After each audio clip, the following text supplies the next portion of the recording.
Welcome back, everybody, to another episode of the Rogues Passage podcast. We are here to talk about a lot of stuff, and more importantly, some of the Christmassy nuances that have just gone past. As well as the New Year nuances. Yeah, what's up? Lots of nuance to be caveated. To be caveated. I am one of your hosts, Tanner Cherry.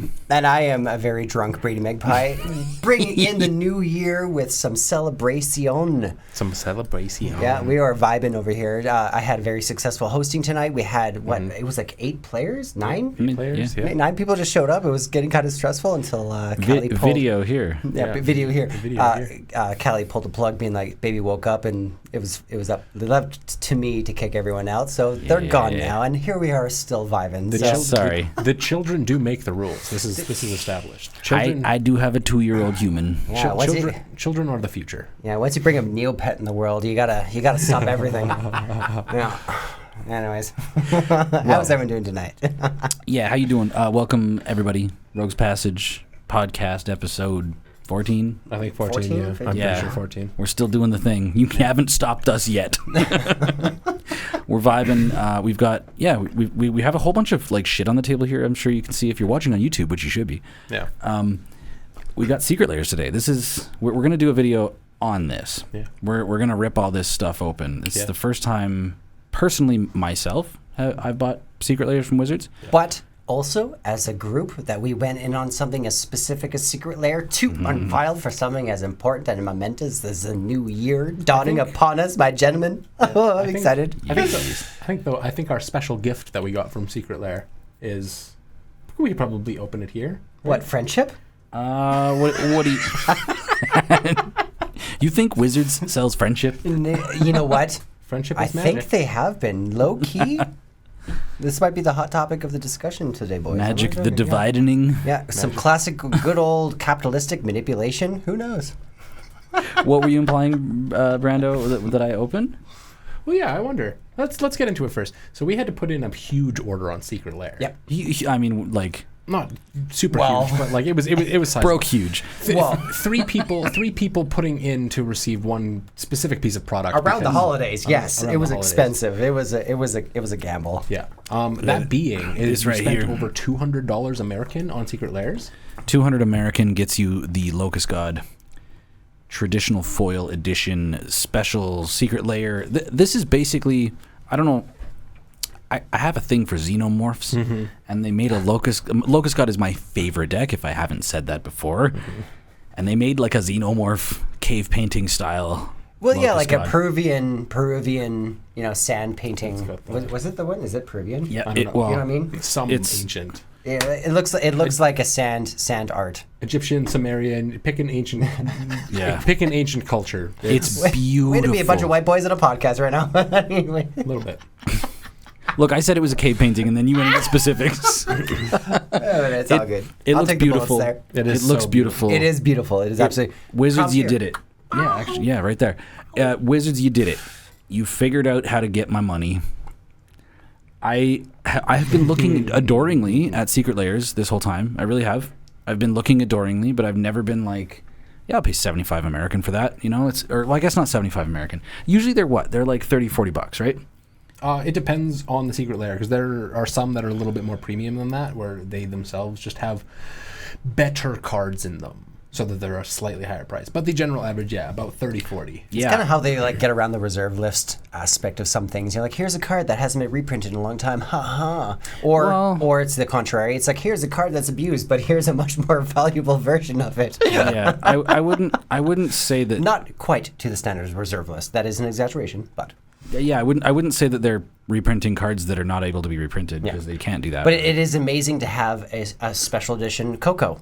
Like, collected company. That's cool. Or like any of the versions out there. I do, like I was saying to the boys today, like we just picked up a bunch of these versions. I got to peel open a pack that we haven't yet revealed for the sake of the channel. And I was just like, that first day of Christmas feeling just took over completely. That absolute Magic the Gathering induced serotonin boost can give you took over my soul today, so I'm just vibing. Dude, those Brothers War packs. Oh wait, sorry, I guess you haven't opened your present yet.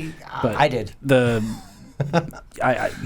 You could rip that open now. I guess I just told you what it was. It's a pre-release pack. Brothers War. Brothers War. But it's this present right here for all you video watchers. Those cards, actually, you know what?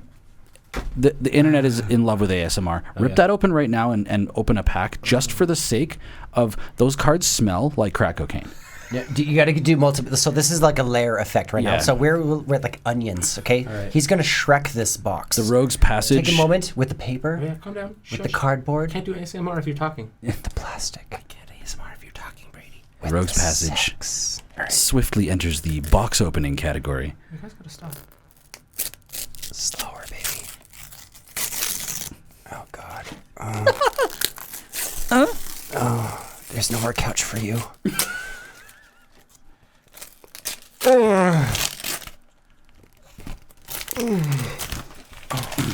That is delectable. And now everybody's favorite part. You're gonna really want to. You be quiet. You be quiet. Everybody's gonna want. You be quiet. You be quiet. Everybody's gonna want to turn it up for this. Oh, it's ribbed. Ribbed for our pleasure. So yeah, for the viewers, I'm forcing Brandon to open his pre-release kit because when we opened these Christmas there, those cards smell something different. They smell like you open one of those packs. It's I was like huffing. I was huffing the cards. I'm not even kidding. This is why they call it cardboard crack. Yeah, no, but so I also had some loose Brothers War packs, and I could tell they were different printing because the rare was in the front. Yeah. So it was like the Japanese printing or whatever. They didn't smell good. They didn't. That pre-release pack. I only play cards that smell good. I call that the condom effect. It's like not every condom flavor is palatable. It isn't. You know, like sometimes it's like, okay, this is like a really lazy Starburst. But sometimes you're like, wow, this is like, what's that gum? Like, what's that gum that you see? Like Five gum. Thrive gum. Sometimes you get the Thrive Gun condom. Yeah. It does happen. Right. Wow. Anyways, where are we? One more. Brady's had a couple. A little bit. One more moment of ASMR for y'all. You all know that sound. Daddy. Take a whiff. Take a whiff. 1 second. Take a sniff, babe. The whole reason that I'm making you do this. Whoa, jeez. Come on. They gotta hear it. They gotta feel it. You asked for ASMR. ASMR is supposed to be hot. ASMR is subjective. My pack doesn't really smell like anything. Can I try this? Can I sample? Yeah. Can I sample? It's scratch and sniff magic. Yeah, they smell amazing. They smell amazing. I'm not getting anything from them. I smell plasticine. Really? Yeah, it's like a different. It hits. See, this is bad condom to me. Yeah. No, I'm calling it right now. As it is, Wizards, improve your condom stank. Brady, I think that's just your fingers. I don't smell nothing. And that's our show, everybody. Hey. Thanks for coming. See you next time. There we go. To be fair. Oh, we got a spell piercer in chat. How's it going? Hey, Emery. Pow, pow. Pow, pow. Pow, pow. Birds of a feather, that one. There's some interesting stuff in here, but nothing really of note. No, you want to share with the class? I'll say this: we got an ivory tower in the retro border. Sick. I would please. Can I tease your tit for that that full art land? Yeah, that one. Please. All right, we'll talk about this later. This is not bringing up the greed aspect of my personality. No. So I'm sorry. I forced you to open a pack. Yeah. Yeah, man, just for the smell. Warfare here. Yeah, I'm on a. Put that away. We're done with the ASMR. That's for the future channel. Like all the sub whatever we want to do. Sub to our OnlyFans for pure MTG ASMR content. You know what though? I'm not gonna lie. Link. Doing ASMR pack reveals would be something I would pay money into. Just saying. Tanner, you as well. You've got that bread and butter voice that I think. Yeah. I'll open your packs anyway. Bread and butter. No, more like the melted butter. Yeah. Hey guys. Melted butter. Oh god, nice and creamy. Melted butter where the milk solids like separate. You know, dip your crab. Beans being flicked to that somewhere. You know that, right? Jeez. Yeah. This is Rogue's Passage After Dark. Somebody decided to give me a few. Well, okay. Let's steer this ship. Let's steer the ship. We have, I don't know. We've got some topics to talk about. Yeah. We've got some bearing. Let's get serious. We've got some bearing. Do you guys want to start somewhere in particular, or do you want me to take it away? Big discussion of the day. I will bring to Brando here. I mean, I can't say that this is the big discussion of the day, but it's something that I really wanted to touch on. I mean, it's pretty big if it's the one we're talking about. Yeah. You guys don't really get to see it too well down here. There's a nice little green boy who has stolen the hearts of many, and especially over the last little bit of life. It's Godzilla. King of monsters. Oh, yeah. Holding my volume for the sake of the child. For the sake of the child. I'll be Godzilla. screaming that right now. Yeah. Big smashy monsters, yeah. Oh, yeah. Me and you are set to go see Godzilla Very on excited. Tuesday. So excited, yeah. Yeah, Godzilla -1. It's doing phenomenally, I guess, in box offices. They weren't prepared. Ossifer. They weren't prepared for how well it was going to be received internationally. Fools. So they legitimately opened up. Like it started out in Japan and like select theaters in other countries, and they're like, oh, every single showing is like showing out. I guess we're just going to open this, and I guess it's had one of the most successful box office openings in quite a while. For good reason. Godzilla is great. I'm currently working on a Godzilla deck because I was so inspired. Plus the new American Godzilla films coming out soon, and We've got more. yeah, Godzilla or Godzilla X Kong, and X Kong? well, Like times? Like versus? I don't know if it's called Godzilla X Kong. It's the two of them though. The whole movie is them pairing up against what seems to be a brand new kaiju to the monster verse that has never been associated. We have like spoilers off of like a toy line of what it is. It's like a it's like a quadruped ice Godzilla. Ooh, God. And then big orangutan monkey. Oh, God, I love the monkeys. Make sure Okay. you don't shout. So, for the sake of the viewers out there right now, I'm just going to give you a little bit of emphasis as to the importance as to why this movie is so amazing. Now, Takashi Yamazaki is taking over the direction of this movie. Now, maybe let's not quote Wikipedia verbatim here. Except you're staring right at it. Except I'm staring right at it, but that's okay. So regardless, Yamazaki Takashi is a Japanese filmmaker known for his blockbusters with advanced visual effects. Of course, what can you expect with these big bad movies? Is considered a leading filmmaker in Japanese film industry, which when it comes to, especially for you weebos out there, you can appreciate how important that title really does represent. And the recipient of multiple accolades, he has received 6 Japanese Academy Awards, 6 Nikon Sports Film Awards, I don't even know what that means, and 3 Asian Film Awards, and 3 Hochi, also I don't know what that means, Film Awards. Just saying right now, when you have somebody this awarded taking over the projects, it's basically Ari Aster taking over the reins of something like, I don't know, Paw Patrol. Halloween? Halloween? That laugh just made Friday the 13th? Any of those. That momentous. Pretty excited about it. Or, as an example, Bad Robot. Yeah, Bad Robot. Not J.K. Rowling. No. Did I say it was J.K. Rowling? What's his name?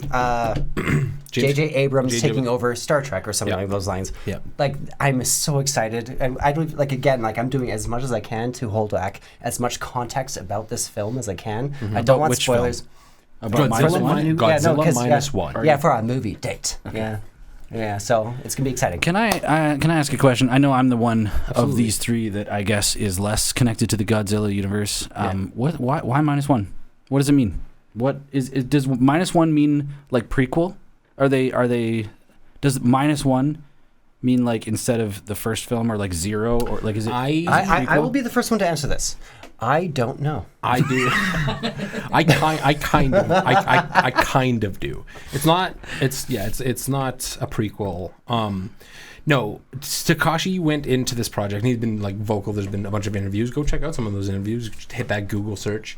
He's been very vocal about wanting to do like Godzilla justice, especially like the old Toho films, which super delve into like Godzilla as a topic, Godzilla as a character, Godzilla as like a franchise has never been just about big monster go stomp. It's always been about like the friends you made along the way, right? Yeah, no.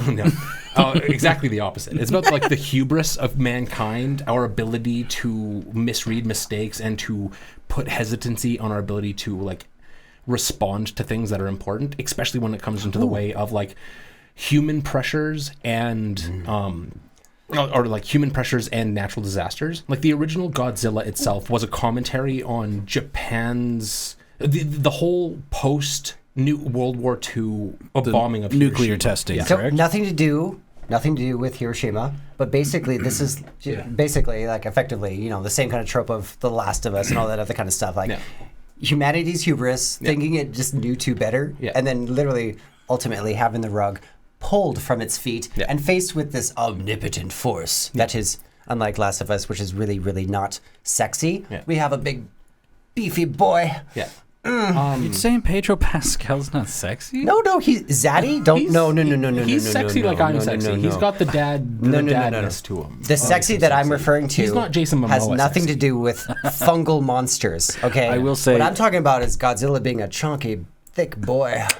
And there's some sexuality to that goes back decades, and nobody can argue that. I will say, in regards to the -1 thing, we got Mercy in the chat. Hey, Mercy, how's it going? Mercy solved the riddle. What? He shrank. He's right. I mean, there is the that is probably very true as well. And you know what? I wouldn't be surprised if Takashi was sitting in his writing studio and joked about that as well. He's -1 centimeter. -1 centimeter. No, to fully answer the question, is this Godzilla -1 is meant to be his own piece. It's meant to mirror the very first Godzilla film, in the sense that like there's no pretext, there's no prequel. It's not meant to be a sequel, prequel, anything. It's meant to be its kind of own standalone thing, where he brings Godzilla back to being a villain. Because in the OG Godzilla, he shows up in Rex's house. He was a force of nature. He was there to be that encroaching threat of, like, again, the first film. He symbolized the nuclear threat of the atomic bomb. Moving past that, all of the villains that they brought in that he would have to fight were all indicative of various, like, natural disasters. You have, I don't remember all of them off the head, but I know, like, Biollante, one of, like, the biggest kaiju that exist in their universe, was all about our, like, drilling oil and how it's, like, screwing up our planet, I believe. Interesting. I was unaware of this metaphor of the series. Yeah. I'm waiting for that delicious Ultraman versus Gaimamon or who's that big turtle? Who's he again? Versus Godzilla. I want that. I think beautiful it is, three-way. Gaimon or something. Gamamon. You have the power of the internet right in front of you. Okay, wait. Ginormous turtle. So I gotta keep going. Godzilla, just look up like Godzilla turtle monster. So for this one specifically, and this has been a very touchy topic, especially when it comes to like Japanese media, is Godzilla -1 very specifically touches on I can't remember which year it was, but the earthquake that effectively cracked Fukushima. And it was actually, I think, right after Callie and I met. Yeah, I think. Oh, do you? That explains your relationship. And Godzilla films, the non-American Godzilla films, are known for being very political. Gamera. Gamera. Yeah. The turtle who loves children. The Godzilla films are known for being very political and very like human-based, of just like what humans are doing.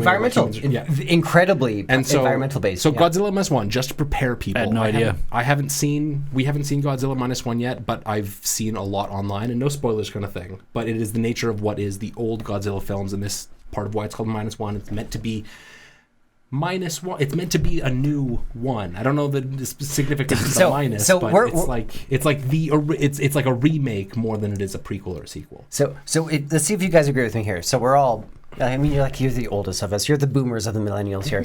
But, thanks for respecting your elders. I want to see Matthew Broderick brought back for Godzilla 2000. Okay, the one that the creator of Godzilla infamously hates. And I want to see Zilla kind of like reimagined. I want to see an old, haggard Matthew Broderick who's just come from like a bunch of Broadway and stuff. Like, just do his best with a big monster. Like Harrison Ford coming out in fucking Blade Runner 2049. My first Godzilla experience, frankly, was the 2000 movie, seeing like literally in theaters, and it was a lot for me. Like it sold me as a child, and frankly, from that point, we used to go back to like I can't remember, it was like Gone Hollywood, like one of those blockbusters, like hole in the wall movie rentals that you can go to. And one of the first movies that I rented from that was like a 1963 edition Godzilla movie where he was fighting a muck monster who was basically a big radioactive waste pile that just grew limbs and stuff. And this is a bit of a paraphrase from my memory, but regardless, these memories hold dear. So especially with this coming Tuesday, man, this is going to be pretty important for me. I'm super excited. I'm super excited. Yeah. And if you haven't checked it out, go check it out. And I don't know when the release date is. Go check out the Godzilla and Kong movie when it comes out in theaters, because it's... Is that like coming down the pipe quick? Very quick. I think it's maybe not sponsored. At least a few months out. Hey, but... Fans of monsters, though, please. Hey, but the studios behind Godzilla, any Godzillas, sponsor us. I will dress up. I will make this promise. If we get a sponsorship from one of the studios that does Godzilla, I will cosplay Godzilla in the rest of the content we'd make moving forward forever. We'll just sew the suit to his skin. Yeah. I mean this. I will make it work. I will. Yeah, the guy's got a price. 1934. This kaijin craze has been going since 1934. Can you imagine? Almost 100 years. That's literally insane. We're 10 years away from that now. Yeah. We are days away from a decade short of 100 years for this phenomenon in pop culture history. This is pretty cool. I mean, a weird, surreal part of history here. Like 100 years ago, when I bought my first CD. Yeah, you boomer, yeah. Tell us how that was. My very first compact... Tell us how I used to skip when you used to make too much vibration. My very first compact disc that I ever purchased was the Godzilla soundtrack, which I guess that was the year 2000? Yeah. Right. So that makes 1999 or... I think, it was... Makes me it was Y2K 15 or something? Yeah. Yeah, that was my first CD. Yeah. That, and then I think my second CD was Alice DJ, and then Eve 6. I mean, good picks. Good picks. Great I think I'm a bit cooler than that. My older brother, know. who was 9 years older than I was when I was a 9-year-old, gave me Perfect Circles, Merdy Nam, White Pony by Deftones, and it's different if Bjork's somebody gives it Homogenic. to you. It's different if somebody gives it to you. It was like a tarot deck for a child, and I was not prepared for even a year after that, I was already listening to Downward Spiral by Nine Inch Nails. Yeah. I should not, as a 10-year-old, been listening to Downward Spiral. Yeah. What the heck? That's true. So, well, talking about big monsters and the terrifyingness of them, I see here we've got something labeled whale bait, Lamau. Oh, what did I say in the notes there? Yeah, this is where you take over their tempo. Hold on, I put EV of product in box, value sliding to just the ultra rare variant. Yeah, so I jotted down a topic in regards to I'd like to talk about this. I'm sure you've heard me begrudge or curmudgeonly shouting stuff it's no Fuck group hug and such like that, No, it's no longer value positive to open Magic cards, right? It's no longer worth your money to crack a box and see if you get value. If you want a fucking masterclass on this, go to Tolarian Community College and watch the professor open boxes every single set for years. Yep. Do the booster box game. He does a series called the booster box game, right? So the concept of this booster box game, if you're not familiar with it, is he buys a box. I don't know if he really buys a box. I think he just does it for content because he's oh, now that this box was positive, I'll go get another one. No, right? I mean, probably that was the whole Amonkhet story for me is, I pulled an Invocation, cool, that's a $240 card, cool, I made money and got a free box of Magic. Yeah, but what I mean is that, the store maybe gives him a couple boxes or a few boxes, right? Well, I mean, there was a whole big thing, just little side piece to this, that I guess Wizards recently, I don't know how recently, it might still be close to a year or longer old, Wizards recently made the move to them specifically going out of their way to give product early to content creators for the point of juicing up content. Yeah, I mean they've been doing that for forever. Yeah. If you listen to other content creators or whatever, wait a second, ambassadors are treated nicely? That's yes. wild. Sorry, we're getting super. Yeah. I'll just finish my rant on this on the concept of what I was talking about is nowadays when you open a box, it used to be that. And I know that they try. I know that they try desperately to try and make the value of what's in the box worth what you paid for it. Mm-hmm. But there's a big kerfuffle lately with, this set is randomly premium price, like the Ravnica Remastered, right? Mm-hmm. Ravnica Remastered, I'm sorry if you opened one of those boxes. You just got shit on. Yeah. For instance, that, yeah. Brothers War here. Yeah. Cool set, right? Yeah. I have no complaints personally. When I went and looked up normally I'll if I'm going to open product or whatever, I'll go MTG Goldfish. I'll look up the price list for the set to see what the money cards are, see what the value of certain things are. Not a single fucking card in that set is worth more than $20. Nah. And I'm talking like you only take 8 cards down and you're in the $5 range. Yeah. And I was like, wow. Yeah. Yeah, a lot of people. Why is this set worthless? A lot of people were very upset about that. Yeah. I mean, there's cool cards in there, but for some reason, like, and I know, like, it's the burden of Wizards R&D and, like, them, like, if they want to charge $140 for a box, which another thing that I want to talk about here is a note that I wrote. Murders of Karlov Manor is the next standard set that comes out after this. Yeah. It's the first time now that Wizards is doing the play booster, which they axed the draft booster and the set booster, and they're like, fuck it, we're just going to make the two of them the same thing, right? So what that means is it used to be that I could buy a standard set booster box to draft with for $140. Yeah. And now they're $200. Yeah. The regular baseline price in this country of ours, this is Canadian dollars, is $200 Canadian for a box. Yeah. It's like, since I've been playing Magic, it's doubled. Yeah.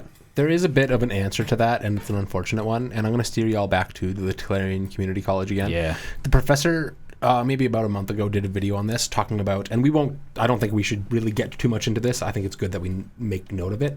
The Wizards, not necessarily Wizards, but the Hasbro layoffs, in knowing that there is at least some Magic employees that got affected by that.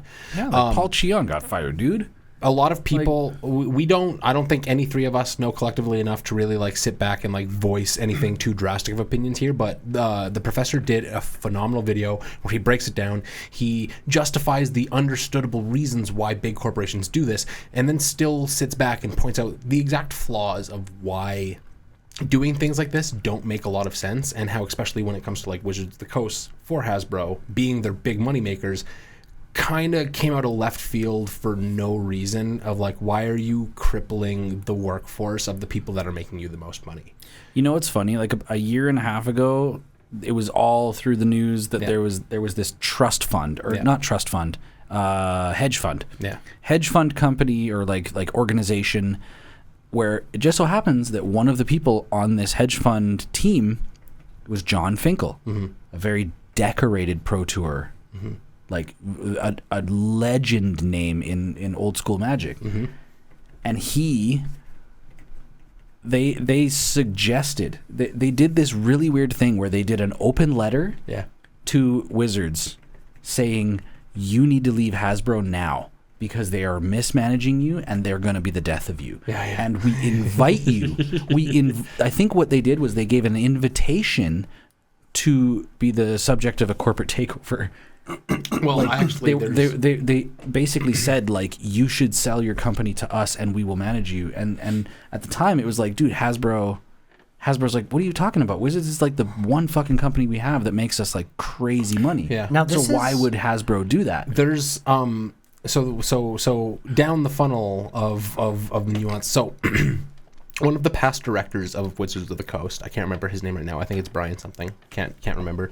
One of the past directors became the active director of Hasbro, and he appointed, I think it was obviously like a team effort. It's not just him putting somebody. He appointed, can't remember her name off the top of my head, as the director of Magic. And it was after all of that took place that the Hasbro Wizards buyout happened. So it was very much internal between the two companies for a very long time of like, there was almost never a chance that Wizards wasn't getting bought out by Hasbro, because...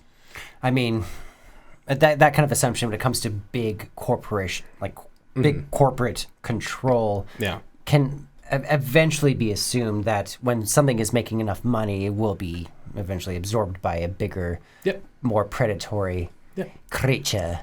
Consumed. Now, I have a question too that doesn't necessarily, not even a question, but I have a stance that I want to pose to you boys about your stance on these things. And it's a bit of in terms of what you just said about the value of how much like this lost on. The same thing came from the supplementary set that came from the Aftermath.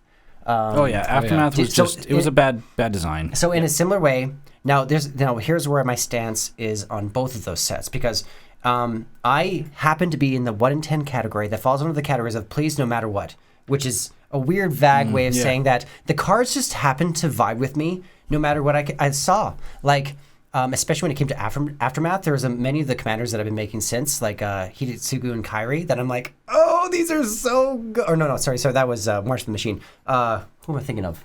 There's a few of them. Tyvar, the Bellacluse from the Aftermath, which is a supplementary set which explains after all the planeswalkers lost their sparks and all these things and the Phyrexians got their asses just pwned, what is going on now? And unfortunately, the set didn't do too good.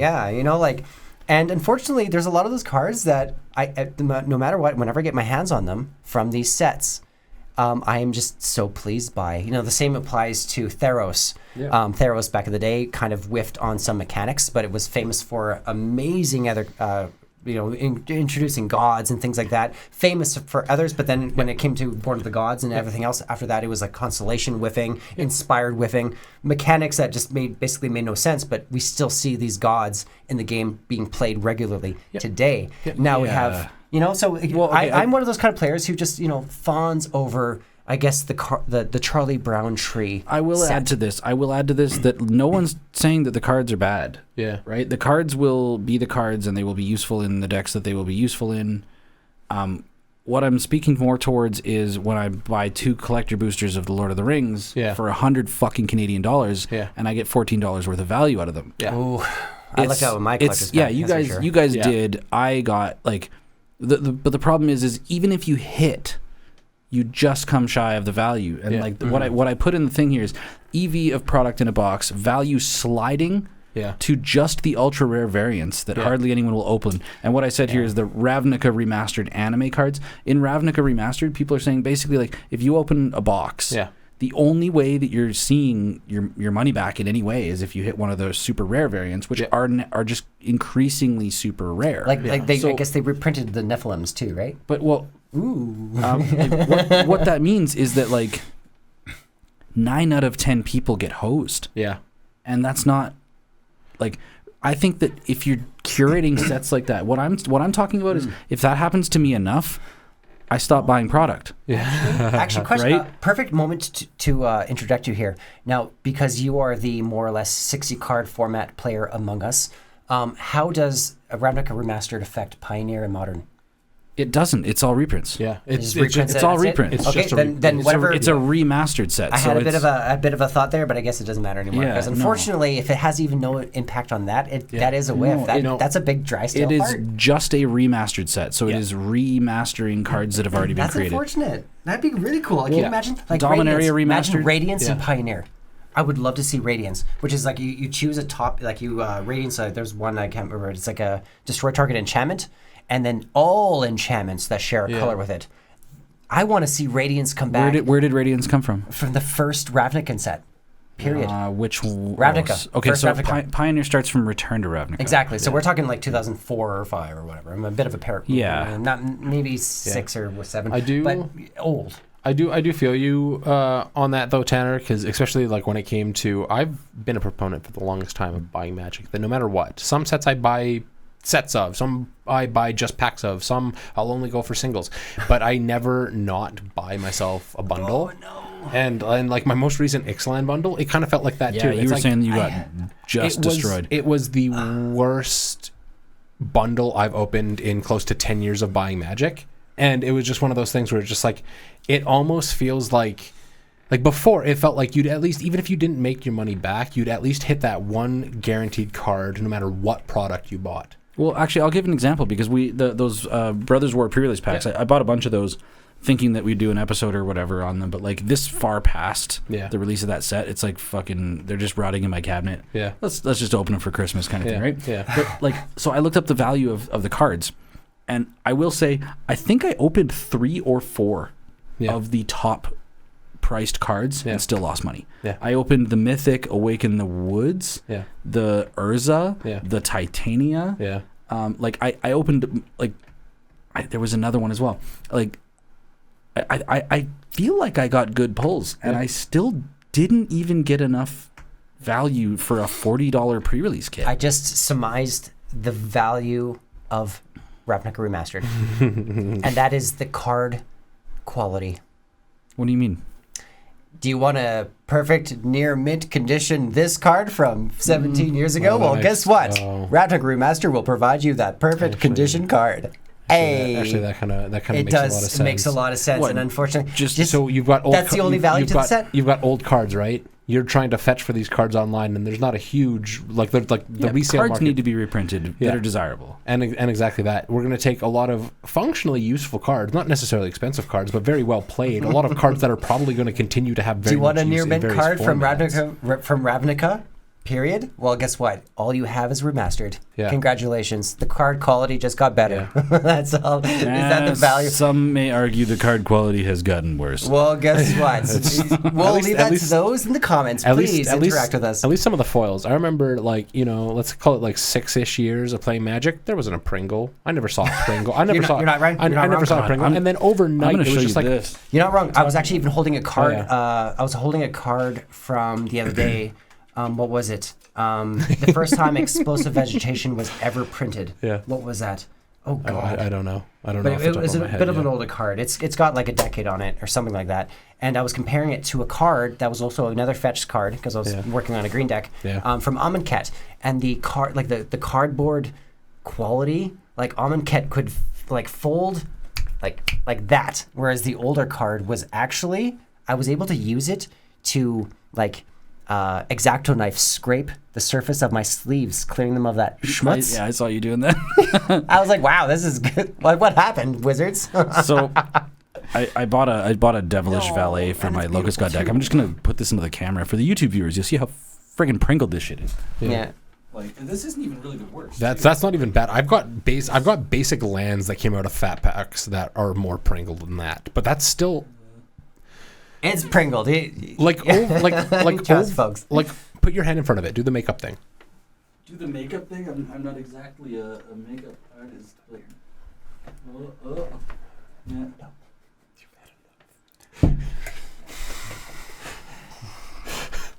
Fine. It's not good. It's not good. I'm only sticking to one. I just dude. How? Indie company, small indie company. Apparently climate. Well, no, climate does have to do the thing, but it's still humidity, it's still one of those things where it's just it was overnight that foils started. I found foils that started pringling in Magic, and there's so many other trading card games that do better foiling than Magic does. Sorry to say it, that have no pringling problem. Some others do. The One Piece trading card game. I've seen so many of those packs pulled and opened at this point, and I haven't seen a single pringle out of that. And they've got some of the fucking amazingest designs I've seen out of amazingest. Foils. Amazingest. Speaking of amazingness, while it's fresh in my mind, I want to give Tanner a bit of applause here for finally acquiring one of the most beloved wheel spells in the entire game. We'll do a video on that. And it's awesome because it's whiteboarded and he hates it. I fucking hate whiteboarded, but I will. This is why I wanted to bring this up. I'm proud of you. I will own a whiteboarder card if this is, I guess, I don't know. First most expensive card ever. Outside of the Secretlair. This is like a rite of passage as a Magic player, I guess. I bought my first reserve list card. I bought a Wheel of Fortune. Nice. And because again, Locust God, favorite deck. I love it. And I traded a bunch of cards in and just, I just had to have one. I'm doing that soon for Lion's Eye Diamond, and I'm determined for it. I'm going to have to go through that list and see if I have any reserve list cards. Because I play a lot of old, weird, niche stuff, but... Yeah, the reserve list is actually surprisingly big, right? Well, it's vague, but at the same time, it does scream. Well, it's not vague. It's very defined. I'm being vague in that. What I'm trying to say is, we have a couple comments there that I can't read from this. This is Spell Piercer. She's talking. If you're looking for value, buy singles, my dude. Also, yummy Pringles. Yeah. I have some moisture packs I'll give you. Oh, yeah, actually. Oh, is that a thing? Can you use those, like... Yep, absolutely. Are you saying that it's moisture? Yeah. This is Calgary. The climate is so dry. Why I know exactly that. They're printed in places like Seattle and stuff where the moisture is so much bigger. Oh, that as soon as so you want to add moisture to it? Yeah. No, I've seen it. I think it's 60 or 65% moisture packets that you're supposed to leave them in there for. You like leave them in there with the moisture packet, then you weigh them down with the moisture packet in there, but you got to be careful because. But then what? Then if it doesn't exist, do I have to shuffle the moisture packet into my deck? Guys, and now I've said this multiple times. There is a chance now. I want to make true colors shine here from. See, he's having more than one. Yeah, I'm calling you out now. Pass me that beer. Husbrando. Jeez, I was trying to be discreet. Anyways, so at risk of exposing myself here for being an asshole, there is. Keep talking. I have done this before where I've hurt the cards, but I have put on silk gloves, like super fine gloves, and you can massage the cards flat. Oh yeah. Now, How long does it last? How long does it permanently? No, I wouldn't say permanent. It does. Wait. It does. I mean this. I mean this. And now we're going to follow up with an episode as to how I do this. It'll be like a little short, but I mean this. I do absolutely vouch behind this technique. I do the same. You can't be critical. Like even the other day, I absolutely destroyed my freaking Champions helm. So there is a delicate way of doing this, so but it's it risky. is possible. And you don't have to wait a week while taping your cards in some kind of weird way around a Pringle canister. You don't need to do that. So what I do specifically is I'll take whatever foil card and I'll go up to 3 at a time, as I found that like if you do 3 Pringled cards is about the density that you can actually work with it, and it's not going to like be annoying or too thick. And then I squish them between another 2 or 3 on either side, like basic land, something you don't care about, something that's not Pringled, and then I'll just roll it across the corner of like a table or something, where you just very gently just like, boo. They come out flat. They come out perfect. There's no stretch. There's no creases. There's no nothing. Live on the Rogues Passage podcast, we unpringle foils. Yeah, crease the Wheel of Fortune. Yeah. Which the wheel of fortune can go over here. Definitely the most expensive card I own. How about I got a Devilish Valet or a Decaying Time Loop? Which one's worse? Yeah, the Valet was like I think it was $1.81 or something. So normally, for what I really love to do now, I'm only going to give you an example of this. I'm not wearing the gloves, but I do a very sensitive kind of like massaging technique like this. Rip. And I take the sides, and I kind of do this like kind of thing like this, and you do this repeatedly. Like it's literally like you're, like it's like the tip of your penis. You got to respect it, okay? Imagine you're shaving your cock, okay? Do the same thing, and it will apply. Yeah, Spellpiercer says in chat also, I also just sometimes just curl them back and hope I don't crease them. I have creased a couple. Thank you for the interlude about cocks. I'm sorry, what? I'm sorry, what?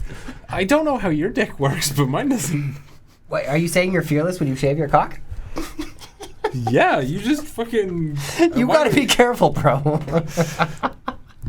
So I'm gonna massage here while we converse on the while podcast. we continue this conversation. I'm gonna have while you consider this.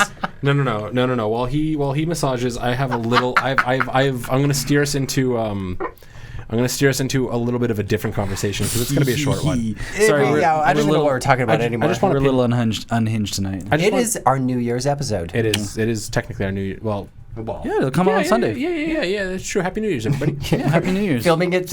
You're gonna be busy tomorrow. No. I'm not editing. Oh wait, no, you did the podcast. Yeah, he does the podcast. You're busy tomorrow. Love that for you. I mean, realistically, it's pretty, especially now that you know the fast track of just put all the cards and then just do all of the size change at once. It's so good. Okay. So in the aftermath of Ixalan, we're starting to move away from it, and I just really want to talk about this before we get too far away. Oh, Discovery! I've seen a lot of bring this up. Yeah. Yes, we need to. I even just saw it tonight with Cody. He played his brand new pre-con. Yeah. I can't remember the name of it, but oh my goodness, the Dino one. Yeah, I saw you put this in the notes. Discovery. I'm not like intimately like I only know what I've heard. I haven't been playing Standard. I haven't been playing Modern. I haven't been playing a lot of Cascade with steps. It's Cascade with steps, but it's better Cascade, and it feels broken. Like, don't get me wrong, I love it. I'm glad that they put it in, but it's like in the contrast of having Cascade, isn't it? In the contrast of having Cascade and now Discovery, which is just better Cascade. It's like It's broken. Let's start. I still haven't been playing myself. Let's just start for any of our listeners that aren't aware of what we're talking about. Discover, new mechanic from Ixalan. It usually has a Discover N, like Discover 3 or Discover 4, that is on the card, and then you do similar to what Cascade does, but instead of using the CMC of the spell you've cast, -1 to do it, you do Discover 4, you look at 4 cards. Cast a card 4 or less from it, right? Discover 4 means cast a spell 4 or less.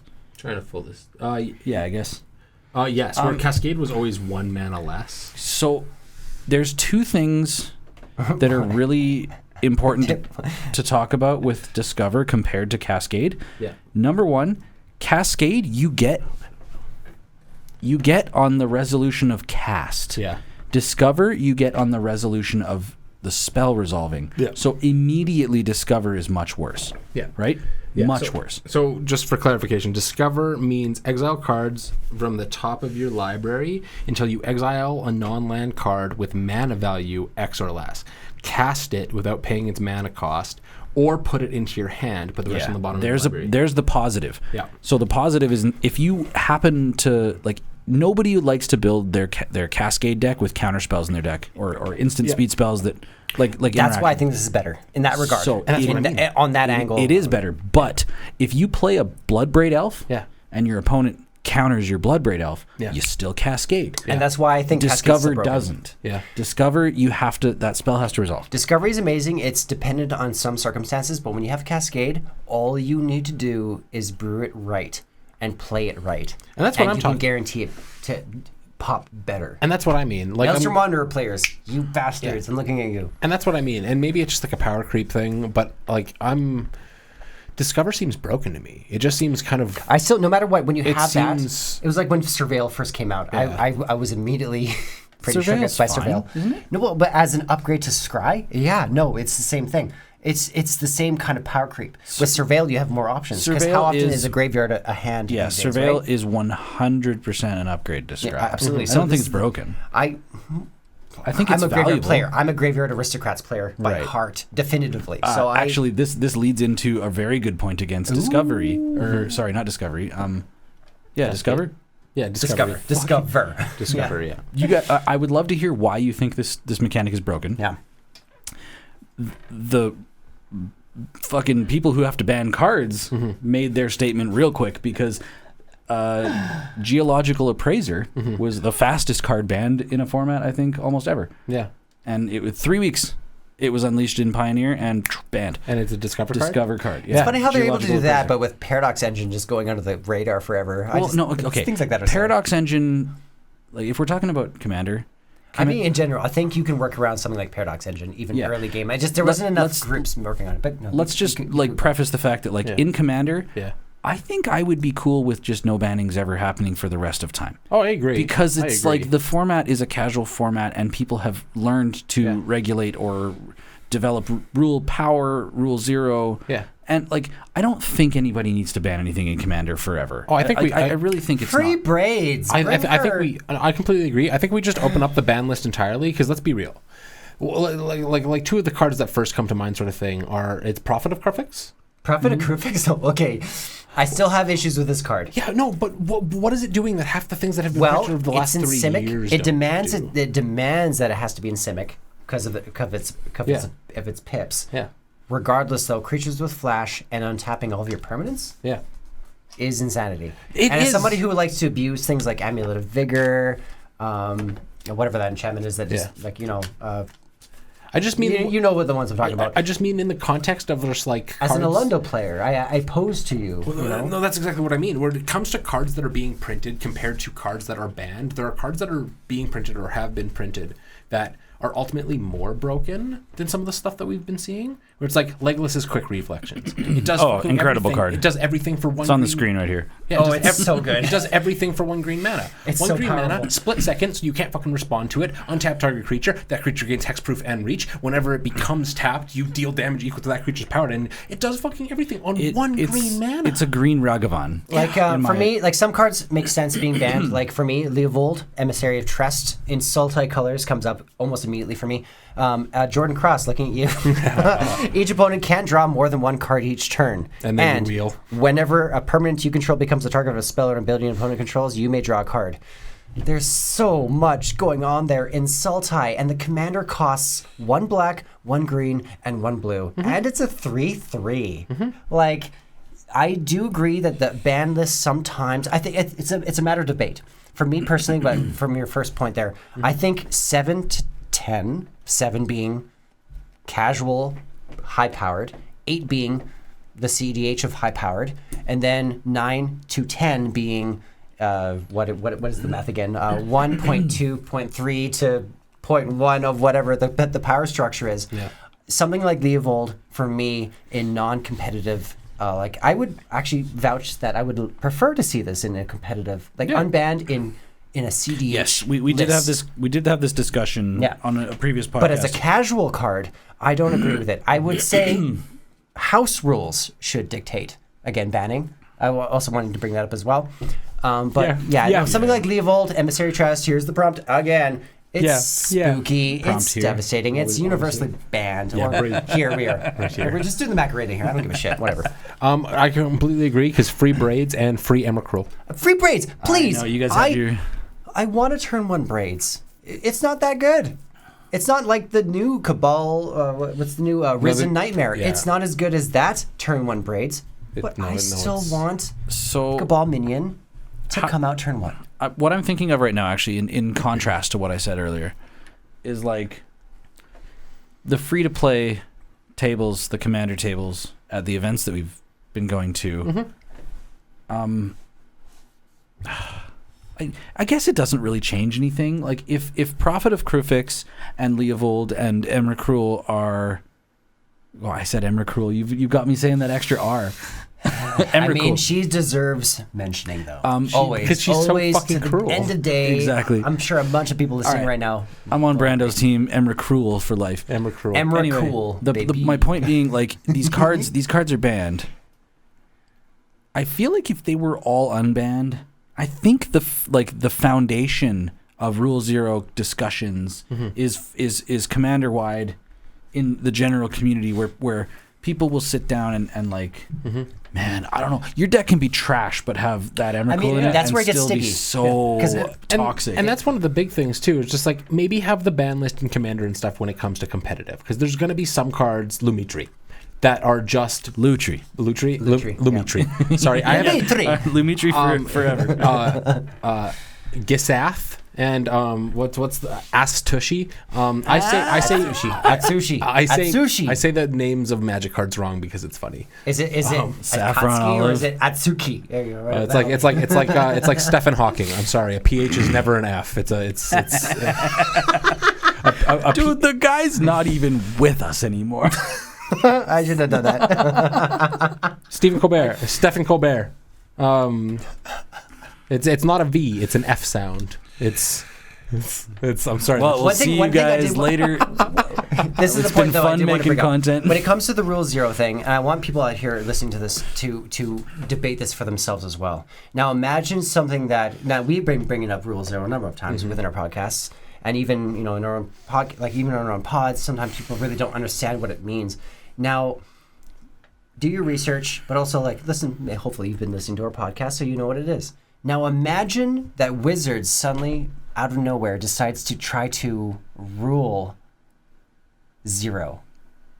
Now, imagine if Wizards themselves... Explain that. Imagine if Wizards dictated what Rule Zero really meant. That's kind of impossible. That's the antithesis. No. Yeah. But that's exactly what I mean. Now, here's the one thing I find brilliant about Rule Zero is that people who naturally want to challenge authority always dictate and argue what they think is best. That's true. This is one thing that I always find very, very interesting.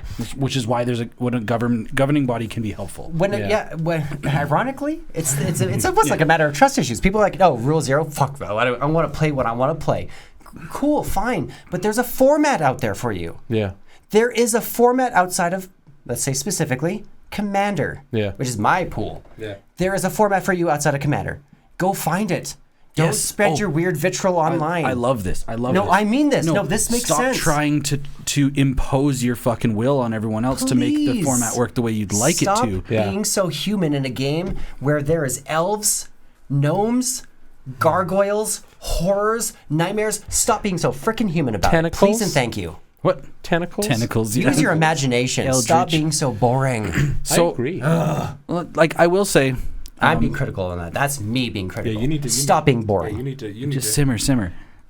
I will say, like I've been diving back into 60 card formats, like what people would call traditional formats, and like it's literally like, imagine you were standing in like a classroom and everyone's screaming and throwing shit at each other, and then you just like walked outside to like whatever, have a smoke, and then it's just calm air. Yeah. Like the whole rule zero, like I think this, I think that, is just gone. It's just like It's like, Lord of the Flies. The rules are the rules. Build your deck within these restrictions, and it's not about who thinks what or what else. It's how well can you play that deck. The cards like the explain edges themselves. Yes, the cards explain themselves, but also like lots of times you're playing a mirror match. You're playing against like someone with almost either an identical or a similar like list, and it's like it comes down to the skill of the pilot. Yeah.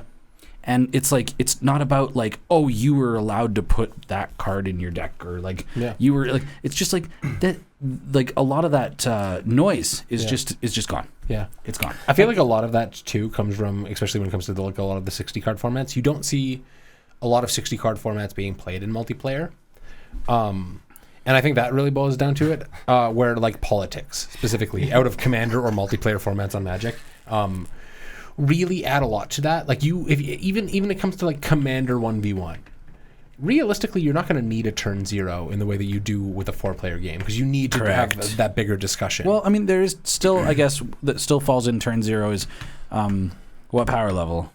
I mean, because commander's for still regulated by this ethereal, what somebody decides the power level of their deck is, and somebody might still get mad at you for playing These something. are the people out there who are generally hoping for a format with 0 interaction. Yeah. Like, I don't have patience for this anymore. But it's like, I just mean like an example, right? Because that could still exist in like a 60 card format, but it generally doesn't. It's like the scam decks. We just saw casual 60 card, casual 60 card, which is like a scam deck versus a mono green Tron deck.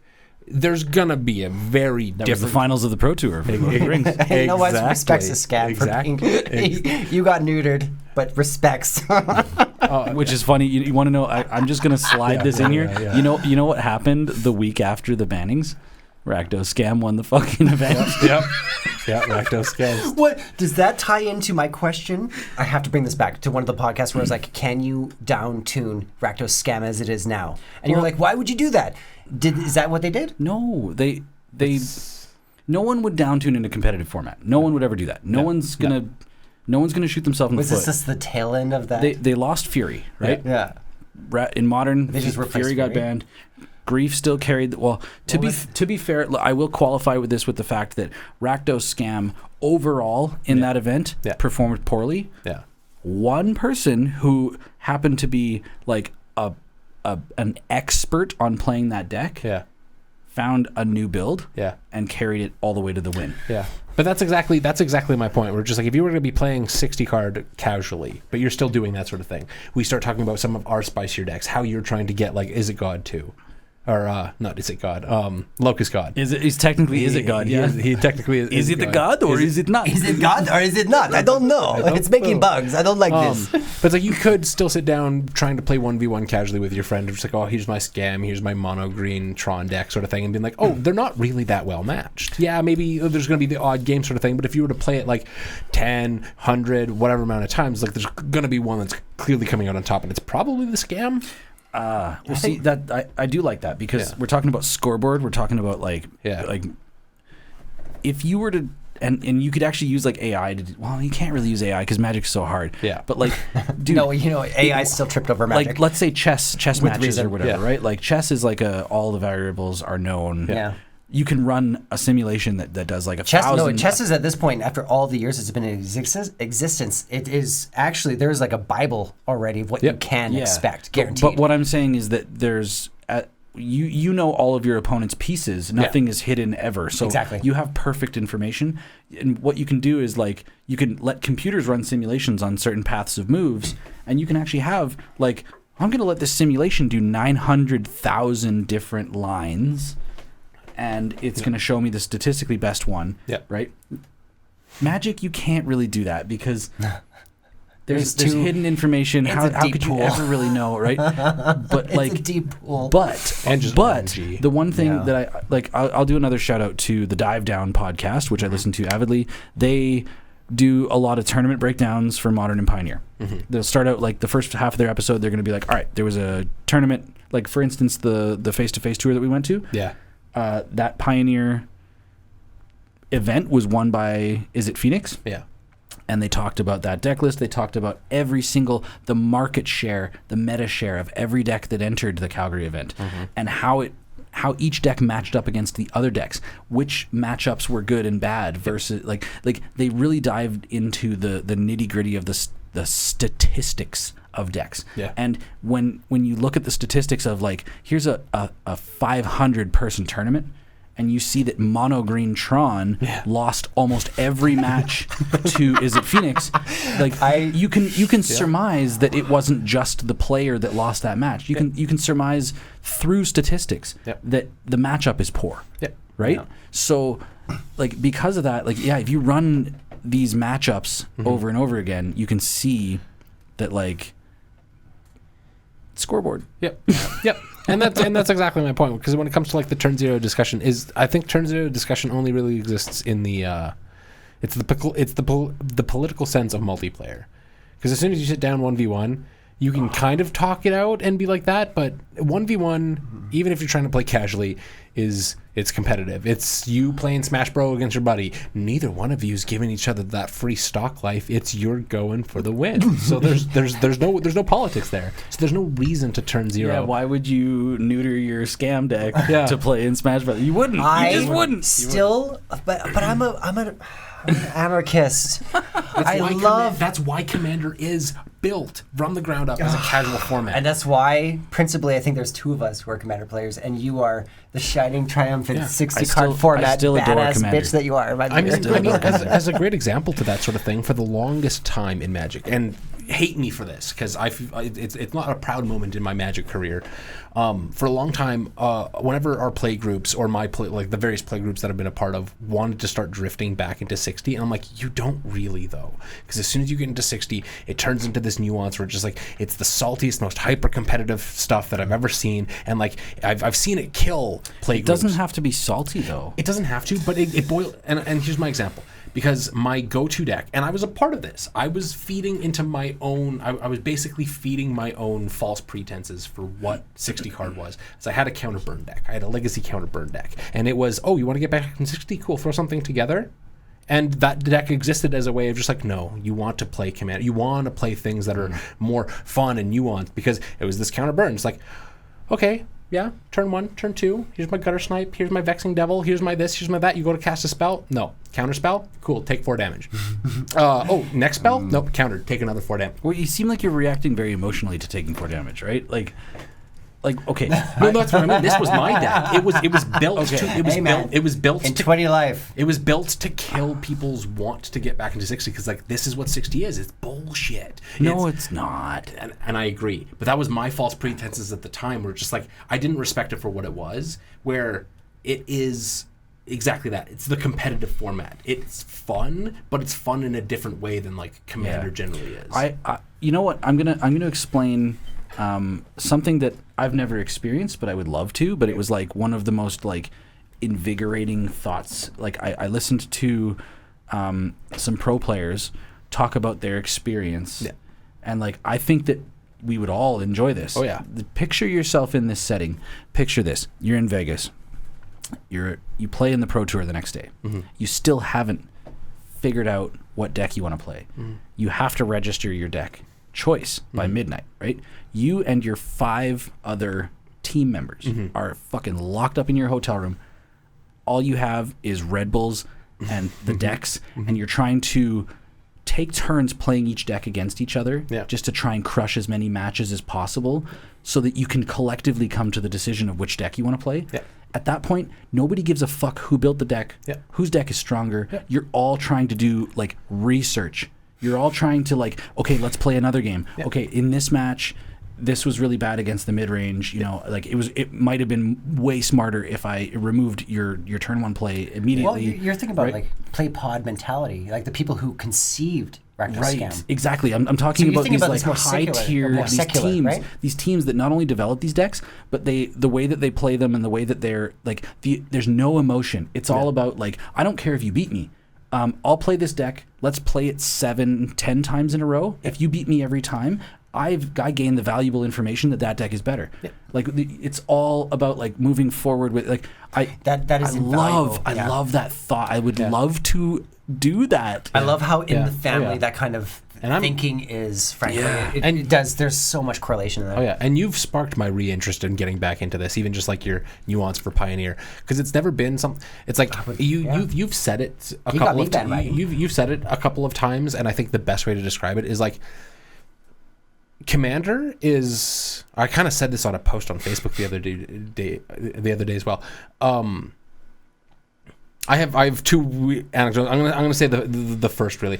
Commander is having a huge toy box to play with. You get to do whatever the fuck you want. You got silly ideas. It doesn't. And I love it. It doesn't have to make sense as long as you go into. It's kind of like the group hug discussion we had a couple podcasts ago. It's like if you sit down with an idea for a deck and you are able to do that idea, it doesn't matter if you win or lose. You had your own win. That's the beauty of Commanders. It's weird bullshit.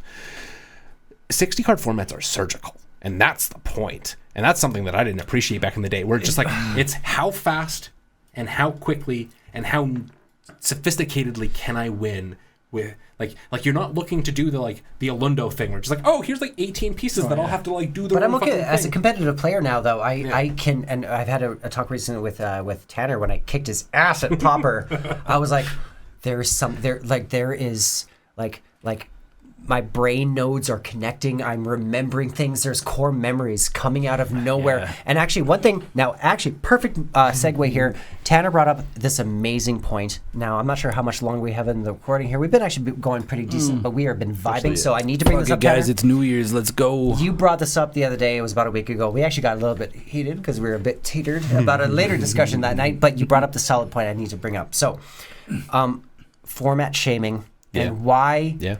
It's ridiculous for those, especially those who were prevalently started in 60-card formats, are now universally turning their back on it. Turning it as Commander players now, and as now a firmly baptized Commander player. I eat, shit, and breathe Commander in all concepts. It's ridiculous. He's not lying. I'm not lying. But Tanner here, who is the eat, shit, breather of 60-card formats, in my opinion. I pose this question. Like, it doesn't make sense. Like, why are those who are now firmly affixed to a Commander mentality shaming 60-card format as the progenitor format period? I think it's got a thing to say. I think my second anecdote that I almost kind of skipped over there, I think fits to this very perfectly. And this was a response to somebody made a post on one of the Magic the Gathering Facebook groups bashing Commander, basically calling it like it's a smooth brain format. Guaranteed the whole point of the post was just to be a troll and just be like, he just wants to watch people fight in the comments. He just wanted to watch people. I think some people actually legitimately the way it was worded, it was very much worded like stirring the pot. I'm goading you people into like fighting me on Facebook. Jugoed. But I made a post where just like the appreciation of the two different formats is 60-card formats or more competitive formats are like listening to your favorite album on repeat. You never it's amazing. You love the songs. You get to experience all of it. You're sitting there listening to the playlist. And it's delectable. Is this a jazz reference? Yeah, basically. It's you get to jazz is pretty universal. You get to enjoy this story of music that's being untold before you, and it's Commander. There's no surprises to it, right? I think it's Commander. Commander is downloading the whole discography and putting it on shuffle. Commander's jazz. That's all you gotta say. That's all you gotta say. It really is, though. I'm sorry, folks. But the nuances of exactly that. It's like 60-card formats and that kind of thing. It's so cyclical and and it's so surgical that it gets stale, right? It can get stale for some people. Where But it's just it's like matter- I've seen the whole thing, or it all plays out so similarly. Where it's like it's matter of preference at that point. Yeah, Honestly, where there are command- I don't want to discredit anyone's need to emphasize their importance of a game that is structured around simplicity that 60 card formats can in fact provide when you have only more than one. And I'm sure there's a lot of math to support that having all sorts of different numerical differences of the cards that you have in your 60 card brew might have. Yeah. But at the end of the day, when it comes to Commander, when you have 99 distinct one cards, your games are always going to be different. Yeah. Even if you So- might concede to some immediately. extent, because you've made the point before of when you Yes. start hitting this point of I've got 5 cards in my commander deck that do the same thing. It's For the same instance, thing. my Wrist the Redeemed. Like I would like to add multiple more copies of the token doublers to just increase the redundancy of that effect. Because That's a why you 60 can- card format deck can have the same strategy that a Commander deck will have. Yeah. It's just much more. But one thing I will synergized. say is that like I find like when it comes to playing traditional 60 card formats playing against a stranger and whatever, like one thing I find cool is, let's say Pauper. Yeah. You see somebody lead on a certain land, Yeah, right? And then you're like, okay, you have suspicion of maybe a couple of the decks that they're playing, and then you play your turn with sort of like informed information of maybe what you should do. Like, like they played a black mana, like for, let's say Modern, for instance. I see a Rakdos land come down or whatever, and now all of a sudden I'm like, okay, I need to look at my hand at how well it plays against a Thoughtseize, right? Like these are like really like skill ceiling edges of competitive players where they're like, if I know this matchup really well, now I can start actually like leveraging my knowledge to make really intelligent plays. Yeah. And that is something you get out of 60 card formats where they're consistent lists of cards that you encounter, decks that have aggregated to the top of the format as tier 1, right? So you're expecting to play against these decks. You know what you might need to prioritize in the matchup. You know that like if you go to like you draw and discard like an impulsive draw, I'm going to discard the counterspell because I know it's bad in this matchup. yeah. Those are like really cool things about those formats. Yeah. Now Commander, Jesus Christ, you play your turn and you just like you sit back and like, okay, let's watch 3 other people play their turns with God knows what's gonna happen, right? Yeah. There's just no, there's like no way to really apply, like method. Yeah, I mean, You just kind of, it's chaos. There isn't. I'll get to that in a second. But that's exactly what I mean about like the whole like music analogy there, or just like 60 card formats. They're your favorite album. You know what's coming. You get to enjoy every moment of it. You get to really like feel like you experience the songs that you're playing. You experience the cards that you're playing because you know them. You know the synergies. You know how they're going to match up about things because you've been through all that. Where Commander you're putting the whole discography on shuffle. You know that your favorites are in there. You know that what you can expect is probably going to come up, but when is it going to come up? You don't fucking know. The mystery, the intrigue. Like they both have nuances. I respect what you're saying, and I it is like I don't think either one of us is contesting. No, like they're both true. They're both true. They're both so true. The lack of mystery is absolved as soon as you draw a fetch spell. You're like, okay, well, I know what I'm doing now. But I will say, when it does come to Commander, it's not the same, but there are reads. When we were playing games casually before this recording, there was a couple of times where I halfway called the spells that were either being played, fetched for, or that they were like threatening with. Because it's like, you look at the mana base, same thing, what colors are they playing with? You listen to the questions that they're asking, or like what they're keeping track of. They're just like, how many creatures are on the battlefield? Okay, cool, that's a blasphemous act. When's that? You call for blasphemous act all the time. There are, and you know why you can read a blasphemous act is because it's a format staple. Yeah. Right? Can I ask for how many lands are tapped? Okay, I don't have a pirate. Magma geyser. How many cards are in your hand? Can I ask Jessica's will. how many cards? Actually, no. At this point, what's the new one? Rousing Refrain is the new one. So you can actually play more mental warfare with that question than you can with Mana Geyser. Just saying. And you know what? The best of both worlds. If you like the chaos-ish or the width of Commander format, but also like what you get out of competitive 60 card formats. You and I are both building, and I guess we're diving into cedh proper here soon. Yeah, I think we're gonna our just play group has kind of been towards that. We've all, I think, got commanders in mind for what we're doing. We're stepping up towards. It's probably not going to be a regular thing. No, it's But like I will use my I statements. I love the fact that like the diving like face first into the Rogues Passage project and doing all this stuff has kicked me to build decks for all these formats that I've wanted to play for years. Yeah. I just made a card order the other day for another Pauper deck. I'm so stoked on Pauper, 60 card Pauper. It is it's so fun. awesome. 60, It's so good. you got me hooked on that. I got my ass kicked. Yeah, no, with check, my it's late summer here. Check out that video. I got ruined. I have a Simic, a Glistening Elf Simic Infect Pauper deck that was inspired from, like, my original conception was Demir. He got me on Simic, and it is the rudest thing I think I've ever played in my life. Gross. Even right now, I'm working on Pioneer, which is a heroic brew focusing on Tormented Hero, Ashiok's Adept, and Agent of the Fates, covering discard, sacrifice, and loss of life, all in one little nice. I do want to throw a little like shade at you though, my boy. If you're gloating about playing Infect and it being good, you're playing on easy mode. I'm sorry. Shut up, Slippers. I don't give a shit what you think right now. Actually, I respect what you're saying because that deck scares me, but also so scary. Different formats. It's so good though. Recently, I went to look to like flesh out my Ultratron Pauper build, and I ordered the rest of my cards. Like Infect doesn't show up on the meta. That's surprising. Which is surprising because like that, it seems like a pretty consistent turn 3 kill. Yeah. So what that says to me is that the format in general plays cards that, like for instance, Lightning Bolt is legal in the format, right? So it's really easy to just. And the thing is, the best thing you can do is as a 2-for-1, right? Yeah. In response to the pump spell, kill the creature. Then you get 2 cards, right? Yeah.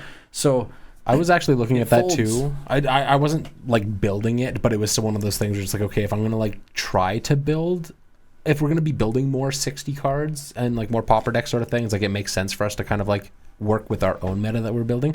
I did go through and like put together a half list of like a hard counter to your Infect deck where it's just like, oh, if you are forced to sacrifice your creatures, well, you don't get to hit me with them. I have a rebuttal to your comment on my Infect brew, okay? I'm going to do it in ASMR for the folks out there. Okay, opinions are like assholes. And you have too many. No, mine's just way too wide. It's very loose. Anyway, to distract from the shenanigans that's happening over here, I would like to say that the massaging did work of all of my foils that were curled. You did it without gloves? Yeah. Okay. I mean, I did it like this. And if you're watching on YouTube, you can see using my microphone stand. Literally massaging it. There is a point. Okay, way back. Let's just rewind 30 minutes in our conversation here.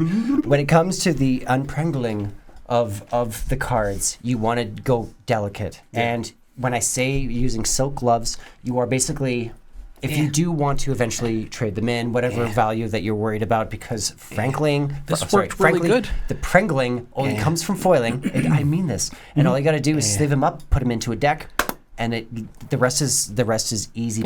Heavily played brings things down by 50%, and anything else in the you sell a car, buy a car. What is it? $36,000. I don't drive. Why are you asking me this? Hey, I can't afford a near mint Wheel of Fortune, but I can afford a played one. Exactly. That's what I mean. That's what I mean. Go buy a fresh car. You're not selling it for what you bought it for. You're selling it for half the fucking price. Go buy a computer. You're selling it for half. It doesn't matter. Everything devalues. I had this conversation with the guy that I work with. I know that we're going long here at this point, but what do you think? Okay, you know how like brand new cars, right? You want to buy a brand new truck? Let's, for example, Ford F-150. Yeah, we're talking Canada here for you American viewers. F-150. You got to see it with a bunch of balls. So you know how like you can buy like the base model of some cars, right? Where it's like it doesn't even have. It just got crank windows. Yeah. Doesn't have air conditioning. Nothing. It's just like total bare bones. Yeah. How much do you think a F-150 costs right now?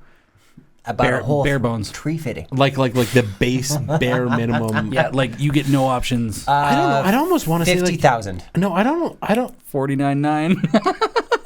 And I know jack shit. What the fuck? Thank you, Luck. It's crazy. Like I don't know why I brought that up, but disgusting. it pissed me off today. It was like, man, like That's nuts. And I don't drive. That's And disgusting. these are the reasons why I think I'm always just going to, when I eventually do, I'm just going to have a piece of shit thing and I'm just going to drive around. So I brought this up because you were talking about like slightly, don't buy a brand new. Yeah. Like Cars, this you buy is that car car. analogy. You buy that car 2 years later for 20 grand. Yeah. Well, no, and that's 25. and that's what I mean. I'm a proponent. That makes sense. Of buying things fresh and new if you can. I hate buying things secondary market when it comes, especially when it comes to technology. Is I don't care if somebody said that I cracked it open, I used it for a week, and they wanted to sell it. It's like, it's soiled goods as far as I know. That thing's gonna fucking fail on me in a week.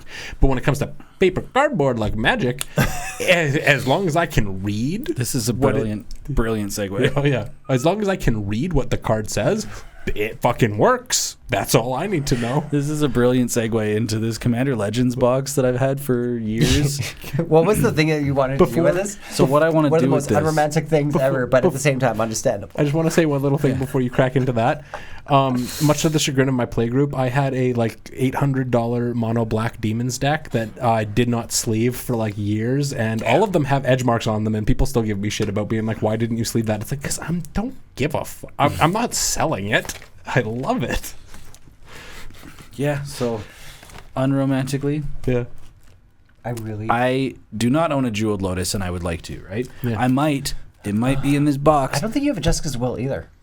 I don't. So? So what we're gonna do is we're gonna do a box opening with this. 4-year-old box. Well, I want to You're- draft this box. That's Yeah. why I saved a box, because I want to draft it. So I really we're want just that gonna to do match both. that.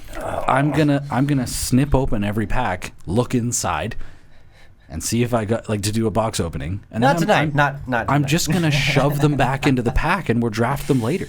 And I know it's weird, but get over it. I'm excited to do it. I mean, it doesn't seem weird from the outside. It does seem like it's basically you're just doing a Commander Legends box cube is what you're doing. Sort of, but it's still it is. The, It is the like a weird cube. the weird thing about it for me, because I think I'm like the one who like said it's like that's a weird idea. It is. We're just like But I'm like content focused now. It's like not in a bad way. It's the greed of it. We're just like, if there's one in there and somebody else pulls it at my fucking draft, I'm gonna be so. It's my card. Well, I'm like, I respect it. You get your fucking Jeweled Lotus out of that card. I will say that the you draft get that your I was Jeweled gonna do, Lotus. I was just gonna let everybody do for free. Yeah. Because if one Yeah. I'm just Yeah. You want if the there's Jeweled one in yeah. there, I just yeah, want yeah, it. Yeah. So that's my I greed. want you to have A, the Jeweled Lotus, B, okay, The Jessica's Will? The Jessica's Will, and for the sake of your Oathbreaker career, Career? a Hullbreacher, Hullbreacher which would be is fun. unbanned in Oathbreaker, just for you heathens out Cool, there yeah, to there be is a Hullbreacher in completely that set, isn't aware there? of. Hullbreacher, Yeah, one of the but- most hated cards in the entire game. Yeah, I'm excited. My It's next Oathbreaker. Oathbreaker, not the next one that's appearing on the channel, which you'll see next week, which I get to play my Arlen deck, and such a good girl. She does good things. I'm excited for that game. Yeah, it's gonna be the good. next Oathbreaker Hysterical game outcome. that I play on. Very much went out of the way to use a purposefully good banned card out of Commander, Coalition Victory, which it's just a win the game It's card silly. for Multicolor Wilbur. win. What's the other one? Unite the Coalition, which is like choose 4, and it's just random ass effects. Times 2 flavor for having coalition in the name. Yeah. Again, and this has been it's like a point of pride for me now when it comes to Oathbreaker on this channel. I can't not have flavor. Like I mean, I think. Well, The does Assassin's- Gavin have? I think Gavin has you trumped for. I think Gavin has us all trumped for savagery. On the for channel? savagery, but for flavor. Yeah. For flavor. Gavin's companion spells are always I rude. am the Guy Fieri of our Oathbreaker games because I'm taking y'all to Flavor Town every single time we play Oathbreaker. Damn, he did it again. Every single time. Flavor down. We go into Flavor Town. Well, I'm looking over. We pushed it. We're like an hour and a half. Well, I'd say hour and a let's half. call it. We still have a lot that we want to talk about. We could probably go for hours. You know but- what? Yeah, but I have to get this published on Sunday. So. Exactly. Yes, you do, sir. I do. Yeah. So this is really let's good. cheers. 2023 was a magnificent year. 2023 was. Well, I mean, for me, it was spent getting over a breakup, but I'm feeling really good now. If there's one piece of advice I have for all of you watching here for going into 2024 is that truthfully, and this project has helped really prove it to me, is that life is going to always throw you endless amounts of bullshit, hardships, technical mishaps, any amount of stress in this. Life is shit. But it's amazing when you put in the goddamn work. When you sit back with friends, when you take a point of pride to, like, work on yourself. Glow up season, bitches. 2024, we're all becoming our best versions. We're all. By the way, expect weirder looks from me. I don't care what you think of me. I'm obsessed with anime fashion, so just expect some gong. Life, like, literally, Very weird shit. Like, literally, life is too short. Make the best of it. Gonzo level fashion confirmed with this one. Let me tell you. I would like to thank all of the people who have like watched our videos. We God, I wish I'm not at the computer right now. I'd love to look up your name. I want a special shout out to somebody on our last video or whatever that reached out and was like, yo, I'd like to buy a hoodie. Oh yeah, from Arizona, and just like said some really sweet and kind things. Yeah. Words like that help steer us better. Yeah. So literally, like just it's getting to the point now where we're like reaching and meeting people. Like we're up in the Great White North in Calgary in Canada, and some cool dude in Arizona was just like, "You guys rock." What going for it? Thanks to everybody that has tuned Cheers, in, everyone. that has supported us, and we got whack of good new stuff coming in 2024. Oh yeah. Just stay tuned. Hold on to your butts. Hold on to your And butts. however the holidays treated you, please, however you celebrated it, we don't care. We hope the time spent the last couple of weeks here has been absolutely fruitious. Yeah. A late happy holidays and happy new year, everybody. Yeah. This, I guess, will be going up on December 31st. Proper send-off. Yeah. Rogues Passage Podcast. Sunday morning. We will see you next year. See you. Right. Later. Bye.